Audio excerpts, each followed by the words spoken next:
What's up, everybody? Welcome to the video. Chris Pennell here. We're breaking down the Ambetter Health 400 at Atlanta Motor Speedway. I should say the newly reconfigured Atlanta Motor Speedway. I know it's been a few years now, but this is not your old Atlanta where the tires are getting eaten up and Kevin Harvick dominates the entire race. He's retired. They reconfigured the track, and this is now a drafting track. And last year's race was absolutely incredible with a 3-wide finish with Daniel Suarez, Ryan Blaney, and Kyle Busch. And while it's going to be hard to top, I'm hopefully looking forward to another good race. But anyway, this happens to be your first time here. What's up? My name is Chris Pennell. I break down NASCAR DFS each and every single week on this channel. I also go live every Sunday afternoon answering any questions you guys may end up having before lock. And if you do enjoy today's video, make sure you leave a like down below. Subscribe to the channel if you're brand new. Let's dive right into it. Okay, let's talk some strategy for Atlanta because it can be a bit confusing because obviously we don't have a huge data set on how Atlanta plays out. Now, we have seen a trend where this is not a Daytona type build. We have seen before the pole sitter optimal. We've seen the front row optimal. We've seen guys up front in the optimal lineup. Do we see that at Daytona? Not really. Do we see that at Dega? More often than Daytona, but it's still not a very likely scenario. So my build strategy for Atlanta has kind of become a very tame Talladega race. If you're looking at the DNF rates from these Atlanta races, you're not getting a big one that just takes out half the field. You might get 5 cars that end up wrecking out, a mini wreck, get a spin, collects a couple of cars. But this is not a mass carnage event. Now, like I said, we only have 6 races, so it's a small sample size. This could happen, but it's a much smaller track. It's a lot more narrow. There's not enough room to really maneuver as much as it would be at Daytona or Talladega. So if there's drivers up front that you think can dominate this race, by all means, I think you can play them. Don't go completely overboard because place differential is still important. These guys that start 32nd, as long as they're not absolutely horrible, which anybody in the Cup Series at this point really can move up. I know BJ McLeod, JJ Yeley, I wouldn't put them in that scenario. But if like Justin Haley starts 32nd at Atlanta, he can finish 12th. That is certainly possible because we have 260 laps this weekend, which means they're roughly around 180 dominator points. The problem is, since this is a drafting track, fast laps are still completely impossible to project. So a good chunk of those dominator points, like right around 110, distribute randomly, but we can still get those lap lead points. And from what we've seen at drafting tracks in the past and just this year to start at Daytona, you are typically going to see Team Penske running the show. Now, whether they finish there, that's a different story. Obviously, at Daytona and Talladega, they like to end up in a fireball sometimes, especially Daytona. Blaine's had a lot of success at Talladega and Atlanta, so has Joey Logano. But if you look at this fancy dandy chart I made, we're comparing average running position to driver rating. So if you're in the top right quadrant, you're probably a pretty good super speedway driver. And if you look at the very top, you're going to see a cluster of Team Penske. We have Ryan Blaney in the 12, Logano in the 22, Austin Cindric in the 2. William Byron's being hidden by that label there, but he's actually at the very top as far as driver rating is concerned. I believe he currently leads all drivers in next-gen Super Speedway wins, so, I mean, he is there when it counts. He's won in Atlanta before, absolutely dominated this race. He also have his teammate Chase Elliott, not too far behind. You have the 2 RFK cars now, and Chris Buescher and Brad Keselowski. And I guess I shouldn't say the 2 because we do have Ryan Preece now, but we don't really have a big sample size of him in the RFK car at Super Speedways yet, just the 1. And then you have a couple familiar faces, Kyle Busch, but while this Kyle Larson's pretty high up there because he tends to run well at these types of tracks. But at Atlanta specifically, and other super speedways, but at Atlanta, I believe he's 5 out of 6 as far as DNFs are concerned. Just horrible luck. So those guys that are clustered in the top right, that's who you pretty much expect to be running the show this weekend. Like I said, we haven't qualified yet, but don't be surprised if these are your main contenders. And finally, moving on to the driver-by-driver breakdown, I do have to mention one thing first. It's a free video. You gotta let me do my plug, guys. I gotta feed the dog. But if you want to join the best NASCAR DFS community out there, link is down below in the description or the pinned comment for that. And I do offer free week trials for new users, so you can sign up completely risk-free, test drive all the tools that I have to offer. And I won't read everything on here, but I do offer Cup, Xfinity, and Truck projections. So everything I do for Cup, it's available for the lower level series. Floor, ceiling, medium projections, optimal rates, ownership projections. I have the lineup builder. If you're hand building, I have some interactive additions now where you can look at head-to-head matrix that simulates the entire field versus each other, and the driver group projections where you can select a handful of drivers, compare them to each other, and it'll give you a very quick synopsis of, hey, this group is better, it's the saddle we're used, and I think it's quite easy. And the big thing is, it's new. We gave it a test drive last week, but we do have the contest simulator, which simulates a slate before it actually happens. I'll show you guys a quick example, and these are dummy projections, so don't think they mean anything this weekend. So we generated the field. You can pick whatever contest you are in. this weekend. We're going to just look at the gurney really quick. And these are the generated field pool lineups. And then we can run the simulation, and then it'll give us all the data we need. And then once it runs its simulation, you can look at how each lineup performed in this specific contest. Like this one won 1.22% of the time. It finished in the top 1%. There was the ROI, how many times they cashed. And also go back to the player pool. It shows you how owned a certain driver was in that contest, and then their stats within that. And if you like lineups, you can favorite it. If you like a bunch of these, you can favorite it mass. And then, so yeah, lots of upgrades have been made since the previous years. So if you want to come in, check it all out, I'd be more than happy to have you. But let's dive right in. All right, it's the next day. Qualifying just took place. And as you can see, a lot of big name drivers, or bigger name drivers, I should say, ended up qualifying in the very back. Ford absolutely dominated qualifying, and as I mentioned earlier, don't be surprised if you see Penske at the top of the board. And what do you know, they go 1, 2, 3, 4 if you want to count Josh Berry, as they're in affiliation with the Wood brothers. So it looks like it's going to be a Ford and Penske show up front, but lots of place differential in the back with big names like Denny Hamlin, Christopher Bell, Daniel Suarez, Ricky Stenhouse, Ross Chastain. The list goes on. So this makes for a very intriguing slate, because I think there's definitely a lot of chalk, but I definitely think there's some pivots we can get to in tournaments as well to try to differentiate our lineups and still put us on the right path.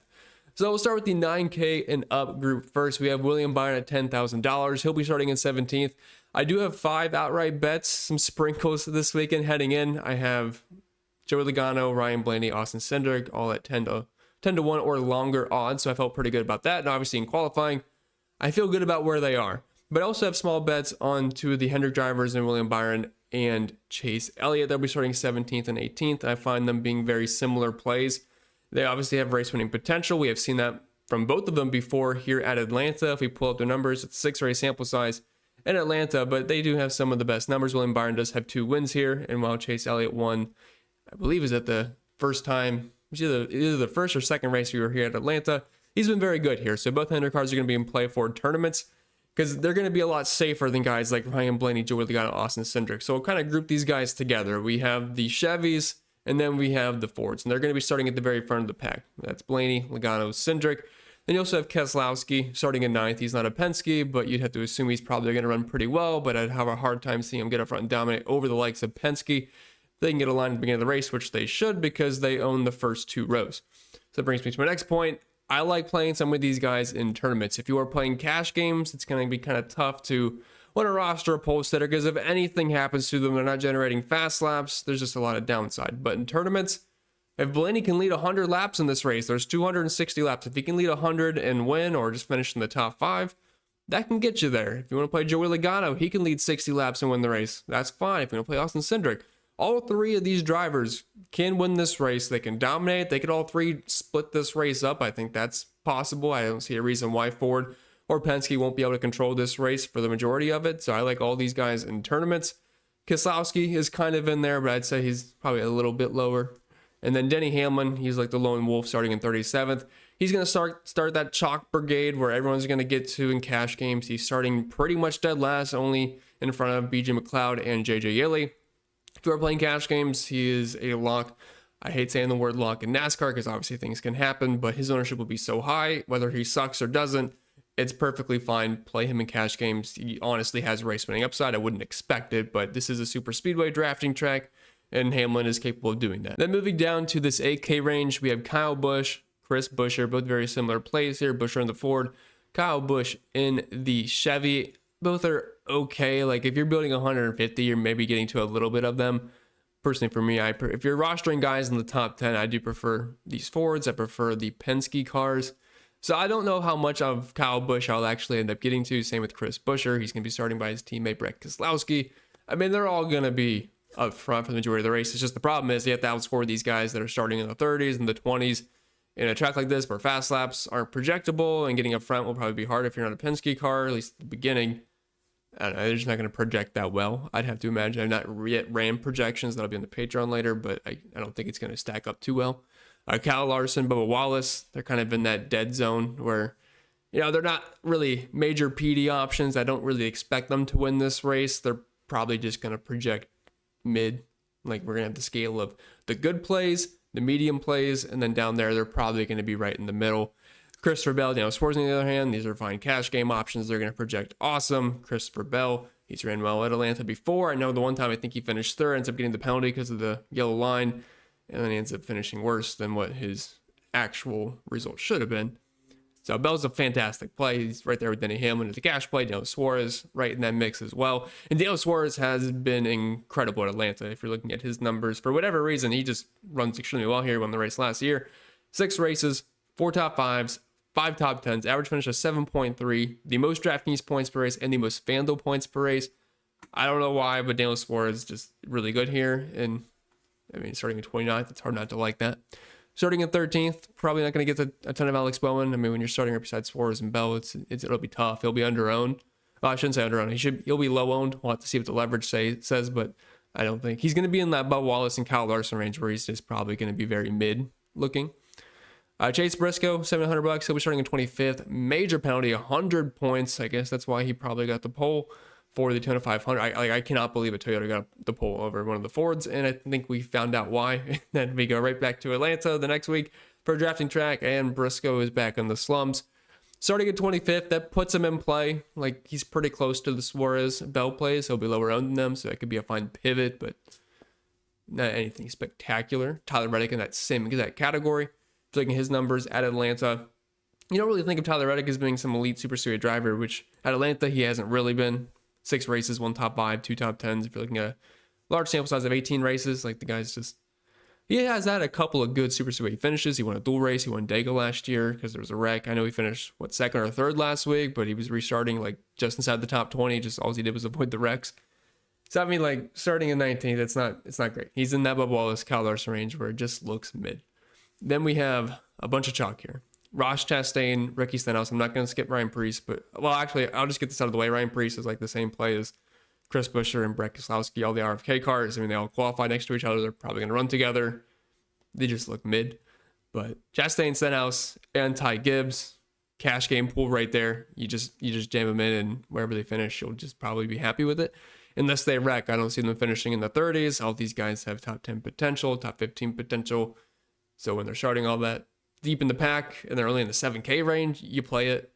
Obviously in tournaments, they will be high owned, but that does not mean they still can't be good plays. Michael McDowell starting in 24th. Good drafting track driver, obviously now in Chevy. Wish he was still in the Ford, but like if you want to get away from some of the Ty Gibbs, Stenhouse, Chastain ownership, pivoting to guys like Michael McDowell and Chase Briscoe are options. Todd Gillen starting in 5th. Obviously, he was in 4th. They're going to qualify well. It's just a bit high for me personally. I think it was the Atlanta race last year where he was dominating, if I remember correctly. Dropping down to the 6K range, AJ Allmendinger, just a bit high for me. I'd rather play Eric Jones. He's good at drafting tracks. He'll be starting in 28th. Looking at his numbers in Atlanta, they've actually been pretty good. So is Dingers. There's only been a 2-race sample size. Average finish of 9.5, running position of 15.7, but he's just starting so far up this time. But for Eric Jones, in pretty similar numbers there. Average finish of 14th, running position inside the top 20, like 4 top 15s in 6 races. I think Eric Jones is a really good play, below 7K. I don't think his upside is too much different than guys like Chastain, Stenhouse, and Gibbs, and the ownership will most likely not reflect that. Justin Haley, another driver that's been pretty good at Atlanta, 6 races, average finish of very similar to Eric Jones. He's ran a little bit better on average, 4 top 15s like Eric Jones. Like, I know he's starting further up, but again, if you're trying to get, you can't just play the same lineup over and over again. So if you want to sprinkle in some Justin Haley, I think that's fine. Josh Berry, wow, he's in a Penske. He should run well. Just really tough starting in 3rd. I don't think I'll get there. In 150 max, maybe you land on a few sprinkles, but there's no way I'm hand building in a single entry 3 max getting the Josh Berry. Austin Dillon starting in 15th. Probably not happening. Same with Gregson in 10th. Corey LaJoie, very good at Atlanta. Almost won this race. That was when Chase Light put him in the wall, but in 6 races, he has 2 top 5s and 4 top 15s. I mean, starting in 35th, like another guy where if you're looking for a cheap driver in cash games, you probably play Corey LaJoie. Custer in 23rd, he was a terrorist for the 500. Didn't enjoy what happened there. He's just kind of far up for me. Riley Herb's kind of the same. Dropping down to the 5K range. I don't really think you're going to need to come down here because it's not like we have 3 drivers that are 11K that, I need those dominator points. There's 1 driver that's 10K flat, and then, I mean, you can build whatever you want. I don't really see a reason to play any of these guys. I've not yet built lineups, but I just think it's going to have to be something we need to do.